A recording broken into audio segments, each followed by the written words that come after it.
YouTube's doing. What the hell?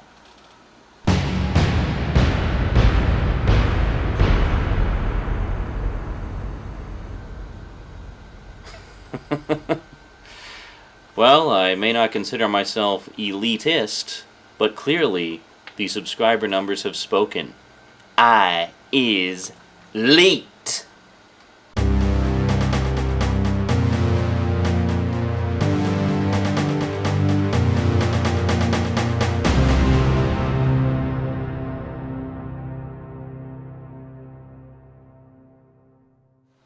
Greetings, everyone. It actually saddens me to begin this edition of the Multimedia Chronicles with some unfortunate news. We've lost another one of the greats. I know I don't usually report on things like the passing of celebrities and whatnot, but this particular one was someone whose work I really enjoyed, and I will miss him dearly. I'm speaking, of course, of Patrick Mcgoohan, who passed away on the 13th. At the age of 81. He was actually quite ripe in years and had certainly lived a very full life with quite a slew of movies and TV shows under his belt over the years. The things he's probably most well known for, of course, was The Prisoner, which is a late 60s miniseries that he produced, which was just absolutely brilliant. Most of you know I have the complete set of The Prisoner on Laserdisc still, actually, and haven't yet picked up the DVD edition. Other shows he was known for was, of course, Danger Man and Secret Agent in the early 60s, where he played Special Agent John Drake, or Secret Agent John Drake, I guess, which is basically considered one of the old standards of the spy genre. And then, of course, he also went on in the 70s to do several episodes of Columbo, both as actor, like co-star and director. So yeah, he had quite an illustrious career, and most people probably remember him as the King in Braveheart and lots of stuff. So R.I.P. Patrick Mcgoohan, you will be sorely missed, but you leave behind a legacy of fine entertainment that will not soon be forgotten.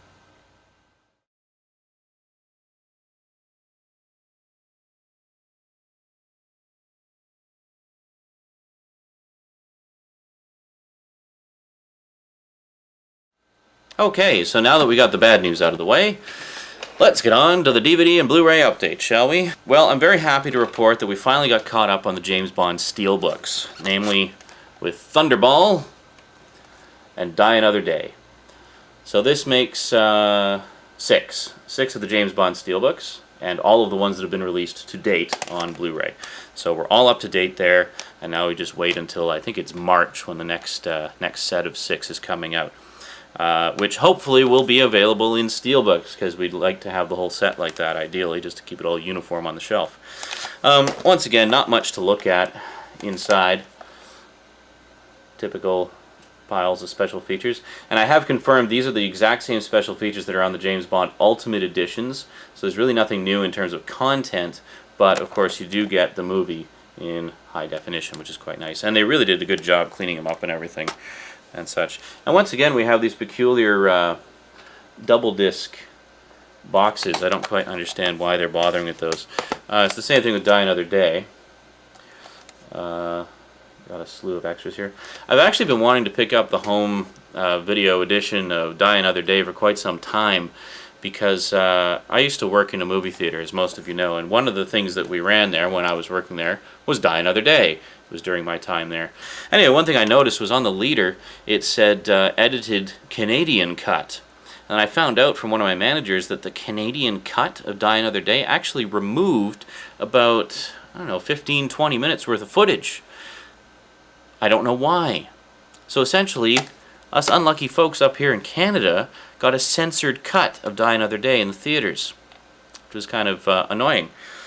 I didn't notice any obvious cuts, but you know, how would I know? I haven't seen the uncut version. So anyway, I've been wanting to see it on home video so I can finally see the original uncut version as it is meant to be seen.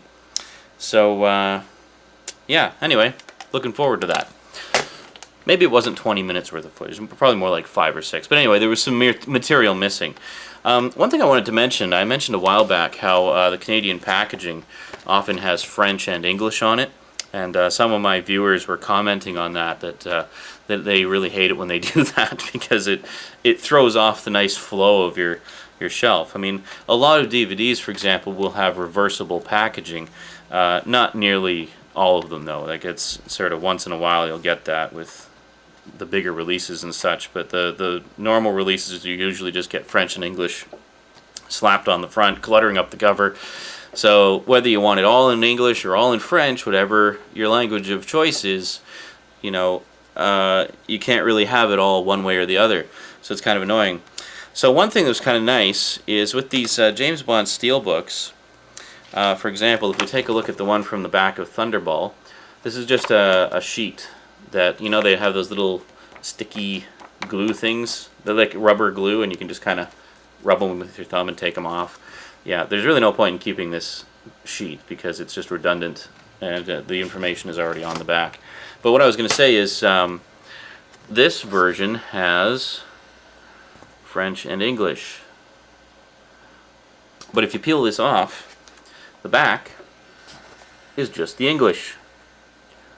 So there you go. I don't know if that holds true for the non-Steelbook edition as well. I didn't actually look. But anyway, I just thought I'd mention that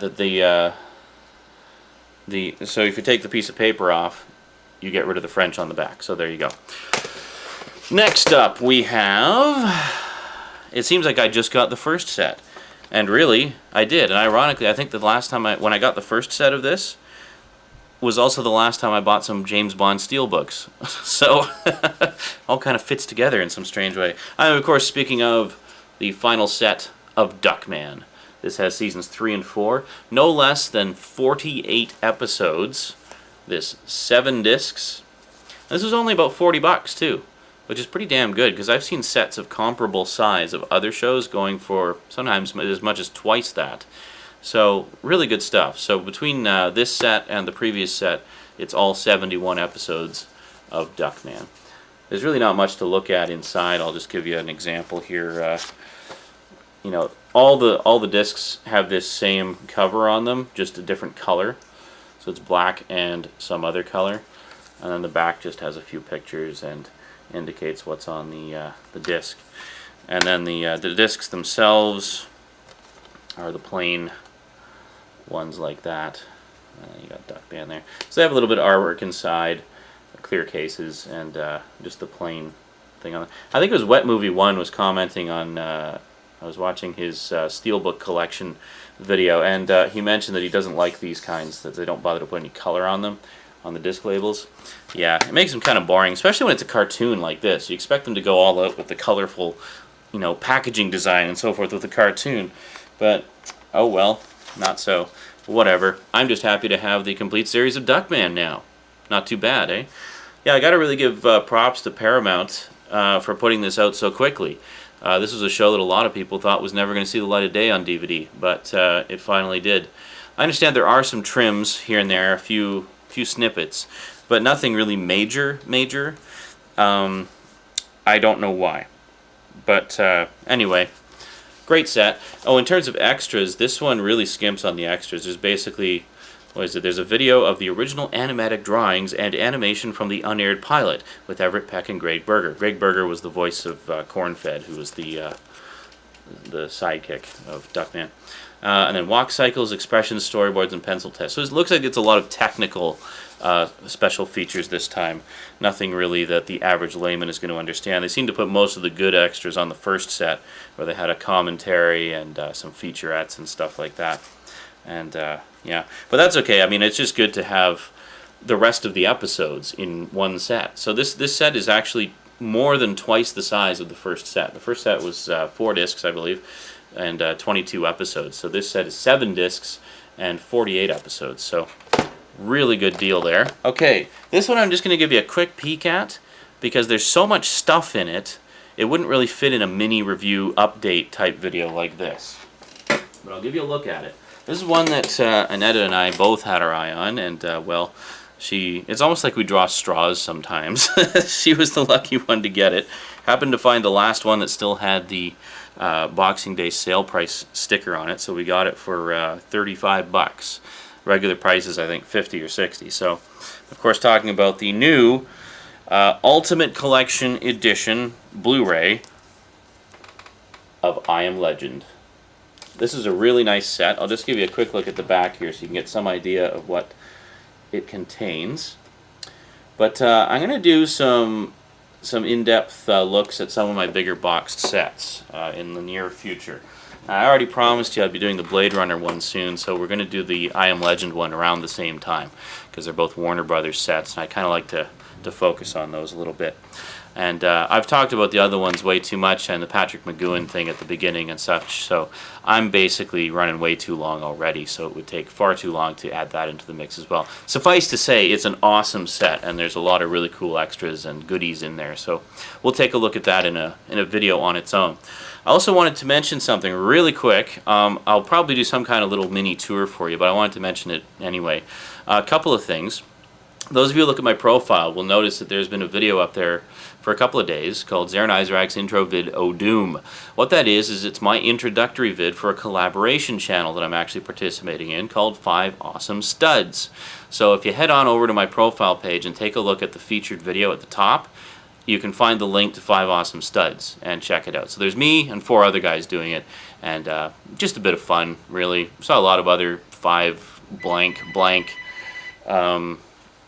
things, you know, people doing collaborative blogs and whatnot, so we thought we'd give it a go and see if we could have some fun with it. And the phone's ringing, as it always does during my videos. I don't know why. Anyway, fortunately Annette is here to pick up the phone. The other thing I wanted to mention, I've recently been doing some overhauling on my website. I mentioned a while ago that there was some stuff I wanted to do, update, refine, organize, etc. on the website. Well, I finally got off my ass and started on that. The first thing I wanted to do was something a little more interesting with the Multimedia Chronicles. Specifically, I wanted to put together a full, complete, proper index, cross-referenced, and easily searchable for all the Multimedia Chronicles videos, because I realized I've done a buttload of stuff over the past year or so for the Multimedia Chronicles. I mean, there's rants, there's video game videos, there's DVD updates, DVD collection overviews, in-depth DVD reviews, and just a whole pile of stuff. So basically what I wanted to do was put together a definitive index that you could go to and search and find whatever specific thing you were looking for. I just wanted to see if I ever talked about a particular DVD or whatever and see what I had to say about it. So if you go to the website, ZarinIsaac.com, you can find the Multimedia Chronicles link right on the main page. Previously it just went to the playlist here on YouTube, but now it doesn't. Now it actually goes to its own section on the website where you can go by section, like DVD reviews, Blu-ray reviews, rants, video games, whatever you want, and find exactly what you're looking for. So hopefully I've made it a little more accessible for everybody. So basically what I did was, like, for my DVD reviews and such, I have an alphabetical listing of every single DVD I've ever talked about in my videos. So if you want to see what I said about title A or B, you can just go to the alphabetical listing, find it, click on it, and it'll take you straight to the YouTube video that relates to it.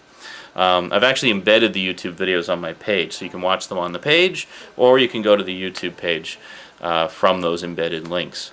So whichever you prefer, I've made it as easy as possible. And also, of course, being the capitalist pig that I am, if you scroll down to the bottom of every single one of the embedded video pages, you will find Amazon links with product links relating specifically to the DVDs I talk about in each video. So if you want to buy them, I've made it as easy for you as I possibly can.